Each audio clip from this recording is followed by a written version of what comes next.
cares? That is like me going online and starting to comment on who's going to win this NFL game on Sunday. No one wants to listen to me on that. I don't know anything about it. And I don't want to listen to these Twitters tell me what the political conversation should be on Twitter or what candidate I should vote on, period. The panic over Musk taking over Twitter truly is astonishing.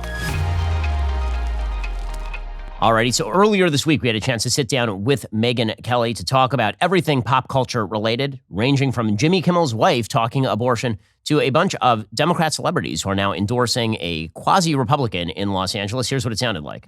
The loudest celebrities, people like Jimmy Kimmel, he's bragging that he basically lost half his audience because he hates his audience and he doesn't want to be anywhere near his audience, and so he doesn't bother telling jokes to help anybody who doesn't agree with him actually engage with his comedy. Last night, I don't know if you saw this, he actually had on his wife for 2 minutes prior to the election. She hit a button that was an alarm button because election day is tomorrow. And then he just had her lecture the audience about abortion for 2 minutes on a comedy show. There's so much great comedy happening right now. It's truly astonishing. I'm sounding the alarm, Jimmy. I didn't know we had an alarm. Oh, we do. I didn't either. It was backstage. Okay. Why are you sounding an alarm you found backstage? Because tomorrow is election day, and abortion rights are gone or in danger in 26 states, even though the overwhelming majority of this country supports a woman's right to choose. Like anyone cares what she has to say about anything. And by the way, that's such a Jimmy Kimmel type thing to do, because in his world, a man's opinion on abortion is totally irrelevant. You have to bring a woman on to talk about it because the man, they don't get a say in whether their baby lives or dies, right? So you've got to cede the floor to the person who's actually on the other side of the pregnancy equation, the woman who's going to carry the baby, or not in her case, I guess. This is the same thing as Gavin Newsom's wife. She's always out there lecturing us too. And this is what we're going to get with Giselle Fetterman if he gets into the U.S. Senate. Like, why do the wives, you want to run for office, you want to have a talk show, get off your ass and do it. Go create a name for yourself, get a right to be in front of the microphone yourself, but don't ride on your husband's coattails and then act like you're some sort of a feminist queen. It is insane and ridiculous, but so is the entire comedy world at this point. Now, you've been commenting publicly also about the sad exit of Tiffany Cross from MSNBC, if we're talking about the media. It is a tragic loss to all of us who rely on Tiffany Cross clips to supply our own shows. There's now there's high demand, but the supply has disappeared. So it's sort of still unclear exactly why Tiffany Cross was canned from MSNBC, other than, is there a reality setting in at MSNBC where they realize that they've actually gone too far? Well, I think it's because she hates white people and is very open about that fact every night on her show or whatever, however often she's on the air. I have no idea. I've never actually watched her show. I've only seen the clips, and every single one of them is racist. I mean, every single one of them is. If you are too racist against whites to make it on MSNBC, something's gone really wrong. You've really crossed the line. But at least they still have Joy Reid. No, it was sad to see her go. Almost as sad as when Brian Stelter got fired from CNN. It's like the never-ending clip machines, one by one, are finally getting struck by the firing stick when people realize, oh, there could be lawsuits. Oh, this is a raging racist.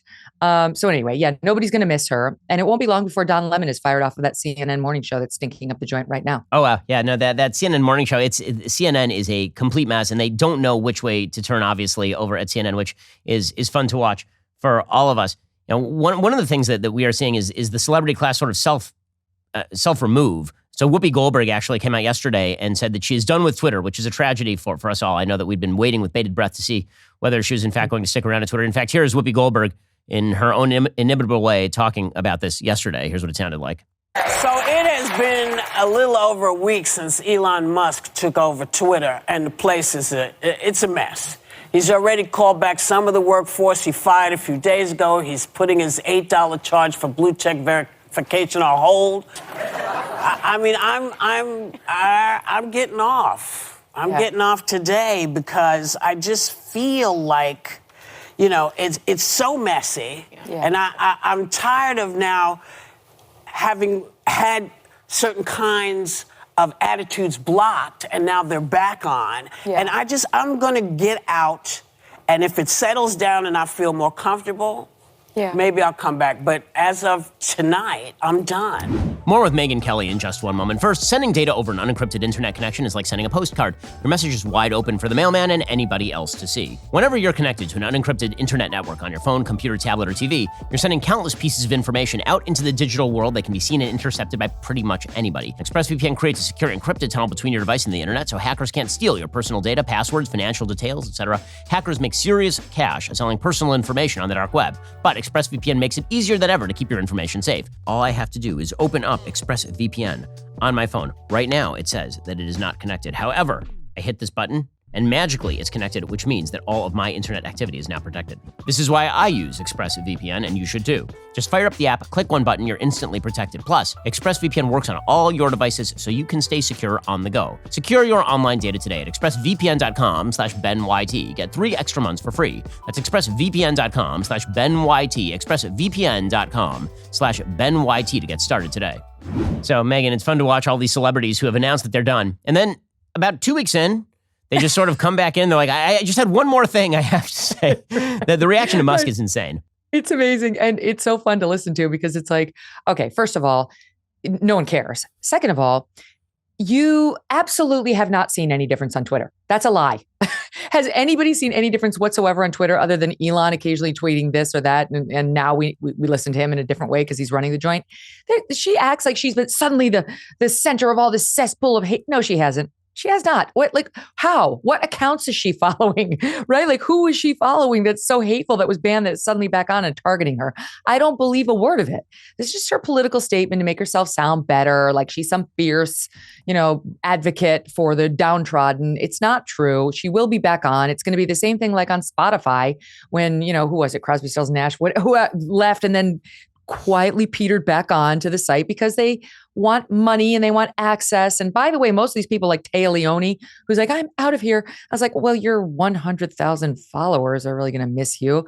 Like, she should have a much bigger following if she actually were active on Twitter because she is a well-known name. Then you've got like Bella Hadid. She's got 2 million followers, but honestly, she's got many other platforms. She's more in the visual business anyway. She's better on Insta. What does she give a shit about Twitter? Like, no one cares about how these people feel.